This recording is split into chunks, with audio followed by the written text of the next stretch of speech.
Hey everybody, welcome to today's session. We're going to get started. We're going to talk about agent orchestration versus direct integrations. And we're going to cover the different types of integrations that we're going to do. So let's get going. Before we get going, obviously everyone's seen this probably, how many sessions there been so far? 8 or 9? 10? So you've seen this a few times already. We're going to talk about some things that may not be generally available yet, but please make all your purchasing decisions on what's generally available. And so before we get started, I just want to thank you. Thank you for coming to TDX. Thank you for being part of the community, Salesforce community. And thanks for your interest in integration. So my name is Scott Ratliff. I've been at Salesforce for 7.5 years, and I'm a principal architect evangelist, just new to the role, so I'm excited to be in this role.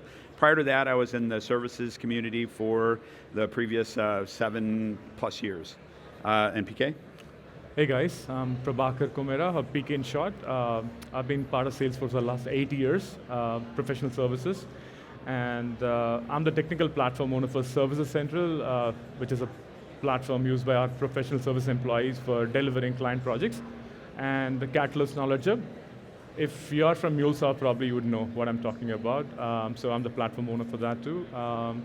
The last year, we tried a few options for our own Services Central agent, which we hosted on Services Central. And we learned a lot, and can't wait to share that with you today. So thank you, Scott. Okay, great. Back to you. So this is a quote from the CEO of NVIDIA, and I'm not going to do it justice by trying to read it, but the big thing that they want to talk about here is that in the early days of LLMs, we had the training models and the knowledge, what we call the brain, and the brain did all of the activities that pretty much everyone used. The second thing that came about was something like RAG, and so RAG is introducing memories and new information into the LLMs. But the big thing that's been missing, and really kind of as we start talking about autonomy and autonomous agents, the big thing is missing is the tool use. So it's not good enough to get your data into Salesforce. You actually want to make those reaches out to have external systems do things for you, or have the agent do things for you. And so tools have become a really big part of it, and those tools all come through different types of integrations. So today we're going to get started, and we're going to talk about those different integrations. So our agenda is, first we're going to talk about those integration options, then we are going to talk about a decision matrix. And the decision matrix will hopefully give you insights into which of the protocols that you want to use depending on your use case. Then we're going to go through hopefully something I'm going to think is going to be fun. We're going to go through some sample use cases and have some audience participation on which of the models to choose. And then lastly, we'll do some Q&A. So let's get started. Oh, before you go. Yep. Thank you, Scott. Do you want to go next? Go ahead, integration. Next. Oh, next. Okay, so we'll be discussing a few options. MCP is one of them. So there are a couple of key things that you need to know. I want you guys to ground on certain things. So we'll be specifically talking about the first one, which is Agentforce agents using the external systems and how it can access through MCP. And there is another paradigm, which is basically Salesforce exposing its tools. And if you've attended the keynote, you would have heard about the headless orchestration, whatever we spoke about. So where Salesforce is actually exposing its tools as an MCP server to external agents. But we won't be covering that. We had really good sessions out there, so please go and check out for them. And also, any other agent like your Cursor or Cloud, whatever you're using, I mean, you'll be consuming external systems through MCP, but again, we are not talking about that. So we'll be very specifically talking about this. So, and again, these are the 4 options that you can think of, especially when you're connecting your agents to the external system. The first one is a direct API integration, where API, as you know, reliable, deterministic, it's a workhorse. Scott will be taking you through that. The second one is MCP. Back in 2024, it was an experiment at Anthropic, but now I think it's one of the widely adopted protocol. I'll be talking you through that. And MCP Bridge is how enterprise, they scale their MCP consumption. So I'll be talking through that MCP bridge as well, and then Scott will be taking you through the ATA, which is a new kid in the block, relatively, I should say. So Scott? So our first one we're going to talk about is API. I'm going to call it your trusted friend. Why? It's because it's been around forever. And we're going to diagram it real quick, and then we'll go in through some of the benefits and drawbacks. So before we can get started, we have to get some pieces on the board. The first thing is we have our channels. And so this is how humans talk to agents, right? So could be Slack, could be SMS calls, could be an experience agent. It could be anything that essentially is the communication with the human. Then we have Salesforce.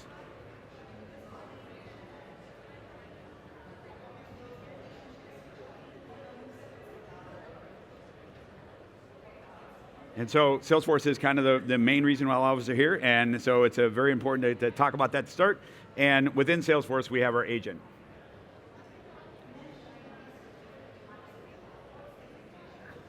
And our agent has Sub-agents? Sub-agents, yeah, sub-agents, formerly known as topics. Can't spell agents. And then within those sub-agents, we have actions. And actions is kind of where that tool use comes in. So the action is, sub-agents kind of give the instructions on how to answer the questions, but the actions are the ones that answer the questions and do the work. So that is our, the basic of what we have here, and if everything I can do, everything I need to do, if it's all available in Salesforce, we're done with the conversation. But you wouldn't come to an integration conversation if we didn't talk about integration. So the other part here is we're going to have an external system.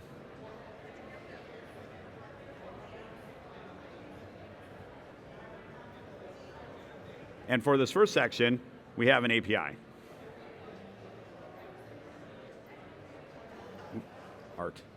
We have an API. And so what has to happen here, in order for this API to talk to Salesforce, the admin has to come through, and I'm sure everyone has done APIs before, but there's a lot of stuff the admin has to do. Name credentials, pick the methods, connect the API catalog, deal with any of the security issues you're going to have in there. But all that stuff will get the API to that point. In order for it to be used as an action, somebody has to go in and create the action specifically for that API call. So if they do that, you can set up an API directly as an action. So that's one way to do it. But for anyone who's built like an API integration before, you know that's rarely the way it goes. And so there's always going to be some Salesforce data, or there's going to be some information that you need to get from Salesforce in order to make that API call. And so that'll come through either an Apex call, which would be an invocable action, or it could be through a flow. So essentially, I'm going to need to do something on the Salesforce side to be able to make that API call. And so if that happens, then we got our API call to here, and you can create those either actions based on the Apex or flow. So now we've got our agent talking to our API, and everything seems really good. The next thing is, what if I want to use this API on a non-Salesforce agent? Well, I'm going to have to do all that work again, all that API integration that I had to do. If I want to have this API call work on a different Salesforce instance, I got to do all that work again, and all the stuff that I need to get that to work. So it's not ideal. It's trusted, it's familiar, but it's not necessarily the best approach that we're going to talk about today. So some of the benefits and drawbacks that we're going to. Do I need to go back to this one over here? So some of the benefits and drawbacks of APIs. One way to use it, if you already got invocable actions and you've already set this up, it may be just easier to create an action on it. So there's not a lot of lift there. If you have deterministic considerations, as I mentioned before with Apex and Flow, I want to do things before I make that call to API. Now AgentScript, which I'm sure you've all seen sessions on by now, AgentScript kind of levels that playing field a little bit. Because with AgentScript, I can build those deterministic actions that can make API action calls as well as other actions that may not be API based. But so the thing is, it's limited use with an external system. So with that, we don't want to necessarily have a ton of APIs in there. And so when you think about how to do that, you want to make sure that you're thinking strategically about how to do it. And then sensitive context. So as PK will talk about with MCP, there are security considerations there. And so If you're building something out and you only want like your agent to do this particular task, like maybe get somebody's salary from Workday or something like that, maybe you don't want to make that into an FCP call that can be ingested by other agents. So if you have sensitive context, you may want to switch to an API. The other thing is bulk processing. So if you have an action that does bulk processing, that's fine. But if you're asking the agent to go to the next line of the order, get the detail, go to the next line of the order, get the detail, go to the next line of the order, get the detail, that repetition is going to eat your context window. And so bulk processing may not be the best case for, maybe a better case for API because you can kind of collapse that into a single deterministic call. And as we mentioned, it's our trusted friend. It's proven technology. But with that, there come some drawbacks as well. As we talked about, it's more work to implement. And it's not suited for multi-agent integration because if I have multiple, then I have to redo that work. And then lastly, if I have an API already set up in there and then the external system adds more capabilities, that's more work that I need to do to implement to make that work. And so next, PK is going to talk more about the MCP side. Thank you, Scott. Camera.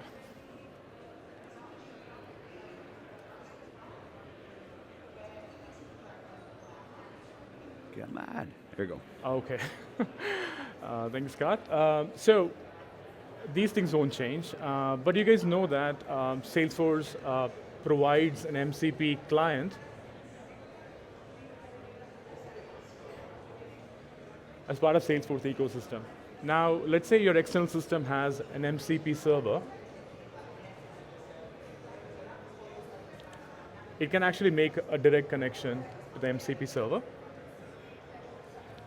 And there are a few steps involved. So basically when you, as an admin actually, when you connect to MCP, it's authenticated. So you need to create like name credentials and then you create an external system and then you import the tools that are available as part of MCP server. Basically you guys know about various components that are part of MCP, which is tools, resources. So basically tools are the things which we are interested in right now. The third one is the prompts. So your MCP server may actually expose, let's say, 10 different tools. But then as an admin, you have an opportunity to actually say which of those 10 tools you want to expose that to your client. So let's say you are exposing only 5 of them, not all of them. And once you do that, those become invocable actions, invocable actions, and then you can actually directly call them through the agent there. And now, there's another way to connect as well. So let's say you have another MCP server. Sorry about the space. Maybe a different system. You would have heard in the keynote about Agent Exchange. Now that sits in Salesforce.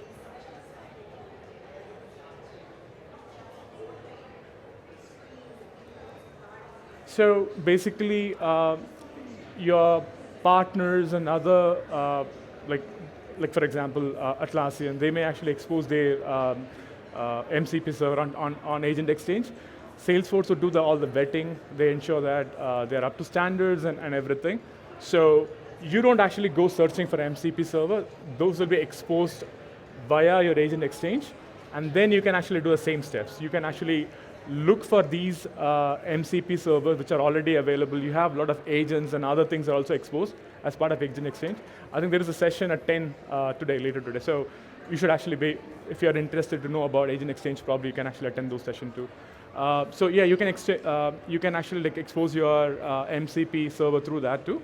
And the same set of steps. You still have to decide which tools you want to expose, and then you actually make them available to your agent. And now, there is, let's say, there may be a case where you have an external system. They may not have an MCP server. You can build one too. You can build your own MCP server and make them available to Salesforce. But then you have to do a lot of work to actually create an MCP server. So what we would do is, or maybe the other preferable way is through a MuleSoft layer. And this is actually a Flex gateway. So let's say for this APIs, you may have multiple APIs there. in your system, you would be creating something called API instances.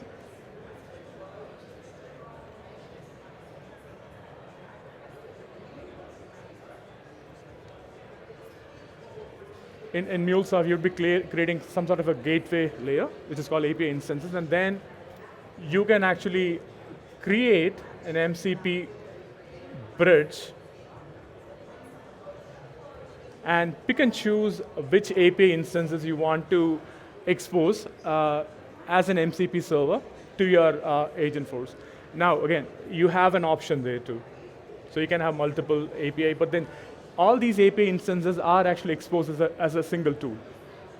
Now, the MCP bridge for your MCP client in Agentforce it's no different than a regular MCP server. So it is basically, it kind of creates the same interface for you. The beauty is, you can actually, let's say if you already are a MuleSoft customer, you already have a lot of these APIs in your infrastructure.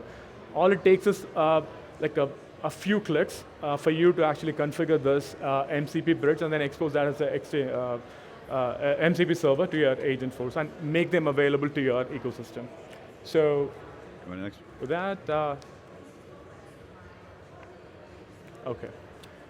So let's look at some of the advantages of using MCP and MCP bridge. So basically, you are getting access to live data through MCP and with very little minimum configuration. So the agent is only smart as the context that you provide, and then this is actually providing that context to you very easily. And you're building this MCP once, and then you're using it across any AI, agent, and also other integration points, so which is very ease of use. And the granular control, as I mentioned, when you're exposing those tools from an MCP server to your agent, you can pick and choose basically what you want to expose. You're not exposing the whole gamut of it. So you have more control over which tools that you want to make it available for your agent in Agentforce. And let's go to the other side, MuleSoft Bridge.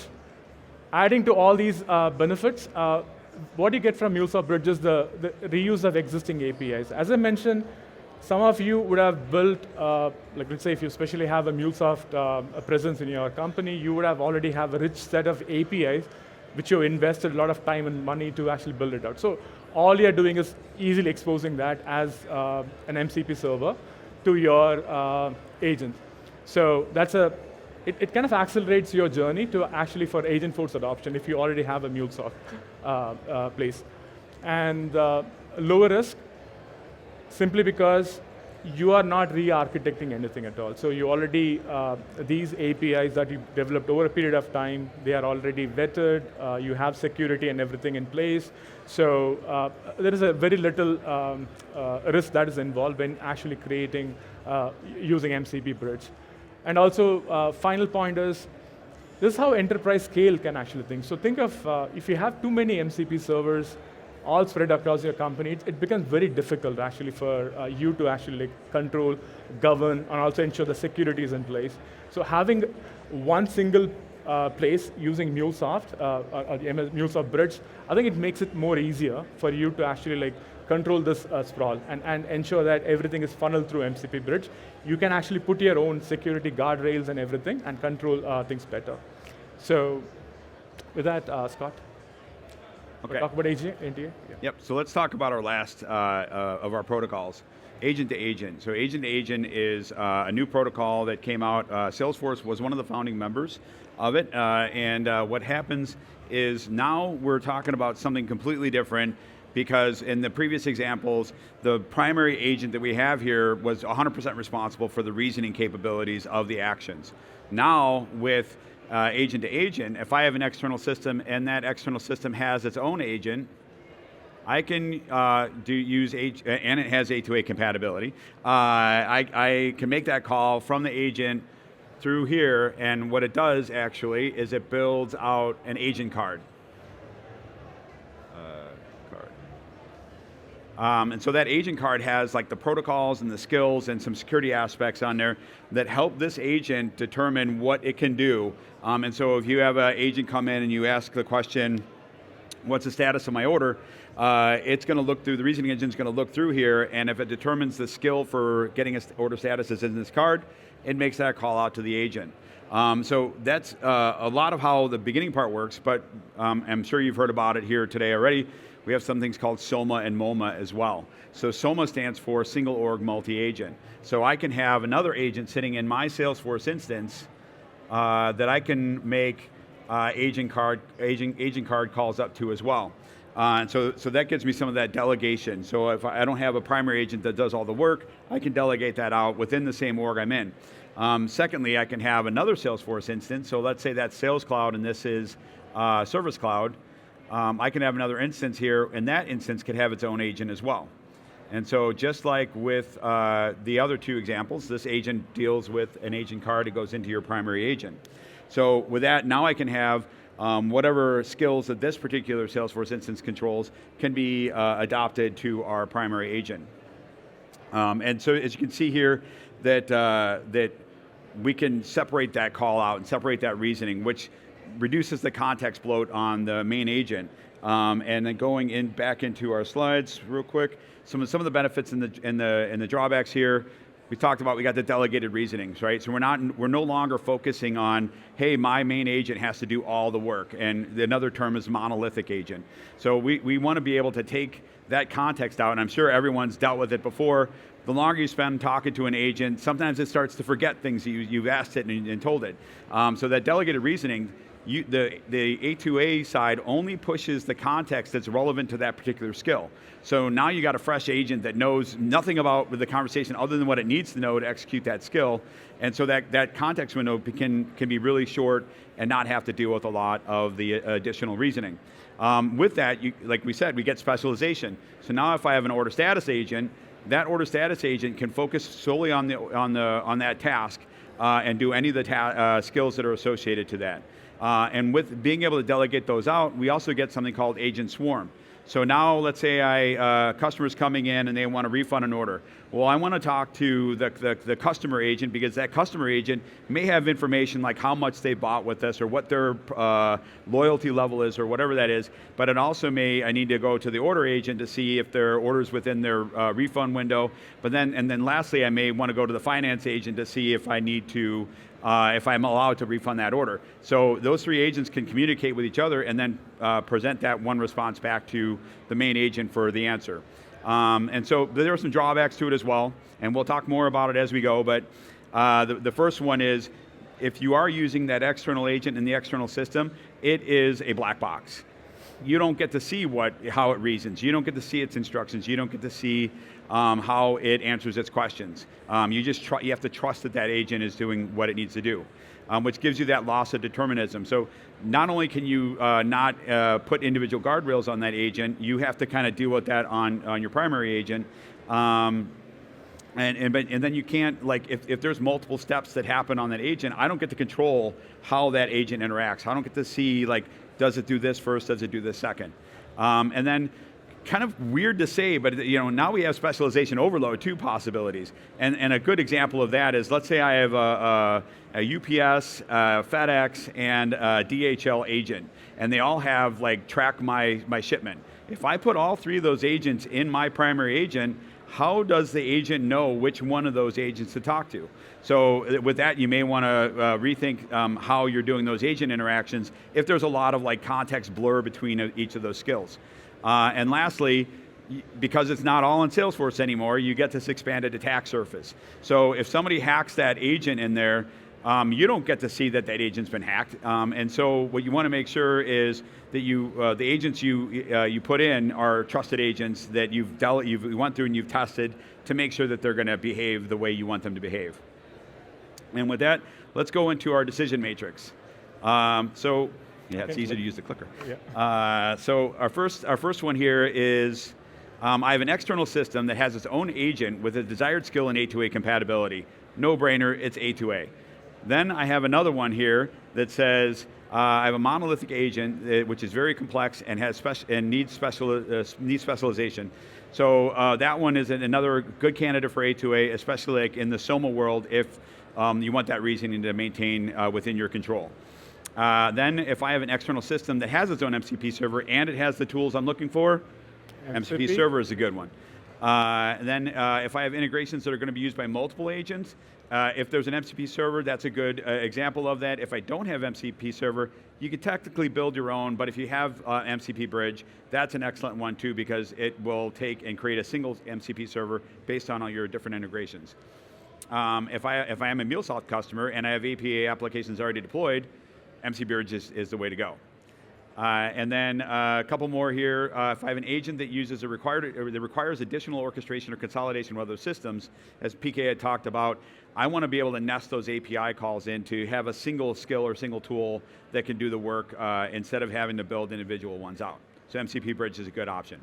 And then the last three, API is already embedded in your instance, so you already have an invocable action. API is a good solution there because it's not a heavy lift.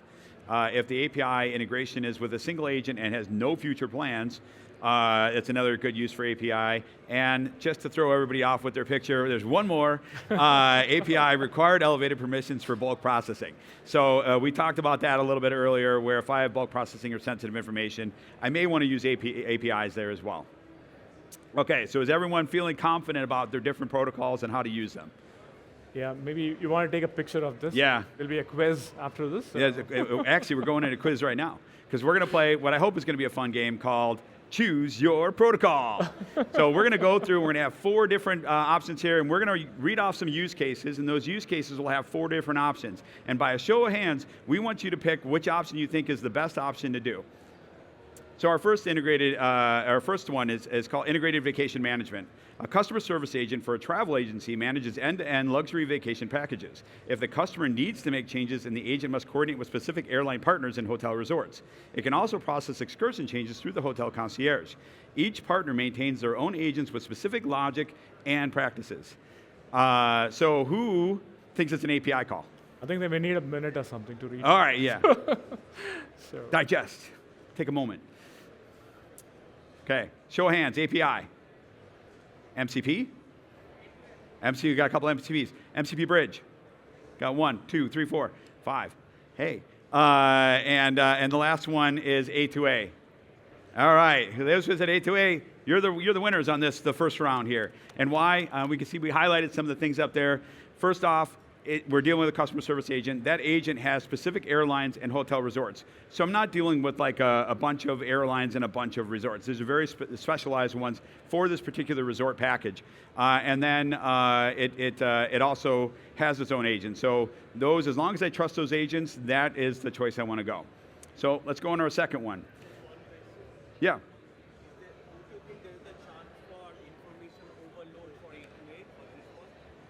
Yeah, so the question is there a chance for information overload for this one? It really, if you have agent to agent, the nice thing about it is that delegated reasoning, the concierge agent only deals with excursions. The hotel agent only deals with bookings, and the airline agent only deals with those. So you're delegating that reasoning out, so it's not going to be as bad. But like to your point, if I have multiple hotel agents, then I will have that context overload. But since it's a specific set, it's a small set, this makes it better for an E2A.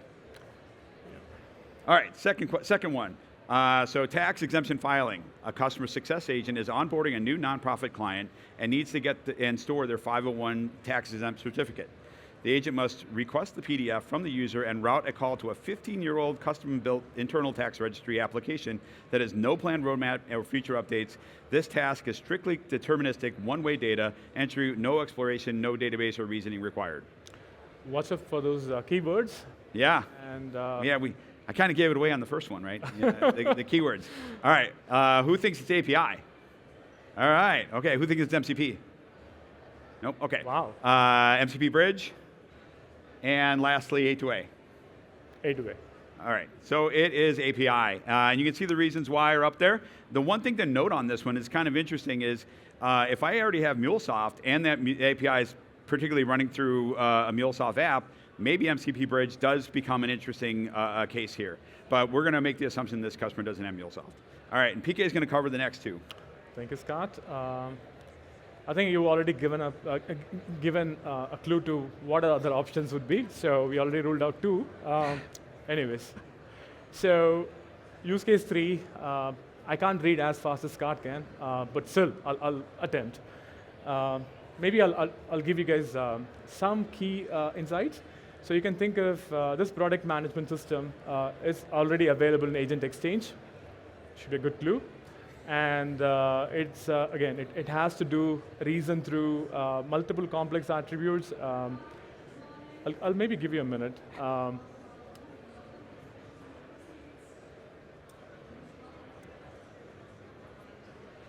Yeah. So who thinks it's an API? MCP? I see a fair number. MCP bridge? Little less than MCP. A to A? Okay. The answer is MCP. Thank you. Simply because, I mean, this is a PIM. It's already available in Agent Exchange, which means that they already have an MCP server. And also, yeah, again, it's like you have these product graphs, and it has to reason through complex attributes. So hence, we think MCP would be a good use case for this one. So the next use case, even lengthier than that, is about a logistical agent, which is helping to check why your shipment is kind of getting stuck. It has to deal with multiple systems, SAP, AS400. Those still exist? Yeah, it does. And you have multiple other freight vendors, so you have to kind of go through multiple different formats of data. You have to process them and provide it to your agent. So which option do you think?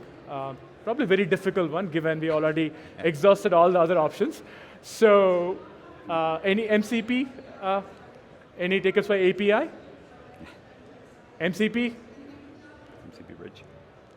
A to A? MCP bridge, okay. Thank you guys. Yeah, it's MCP bridge. The key point is here is because you have, the data is in different formats. So AS400, I think 400, yeah. It has a very different format of data, and each and every system has its own different type of formats. So agent, it's smart, but you can't throw the kitchen sink at it. So you need to format all this data from multiple systems in a way which is easily consumable, even for an AI, so that it can come up with a very a good response for you. So thus, we think MCP bridge, with MuleSoft being there, orchestrating different layers, consolidating all the data and providing as a part of MCP bridge would be a good use case for this one. So. All right, well, I think we were hoping we had time for a bonus case, but we don't. So great job, everybody, for playing. Let's go and we'll still go through some key takeaways real quick. I think the biggest thing you want to think about is value over effort. There's no reason to write a bunch of code to get a single MCP server with a single API call in there if you can just do it that way. So you want to make sure that whatever you're building is going to have that strategic value. The next thing is you want to know these different patterns that we talked about, and you want to be able to choose the right case based on your use case. So as the one guy over here said about maybe not A to A, definitely those are things to think about. And the last thing, as we talked about, if you're using those third-party agents and MCP servers, you want to make sure that you trust them and that you test those integrations before you put them into production so that you know that the agent's going to behave exactly the way you need it to behave. And so for further research, there are a couple of links on this one, so if you want to grab your cameras out for this one, there are some further research that you can go for. I'll wait for a second. It has links to all yeah, it has resources, everything, yeah. yep. Mm-hmm. So. Okay. Thank you for coming today, and thanks for, I hope you have fun in the rest of the sessions.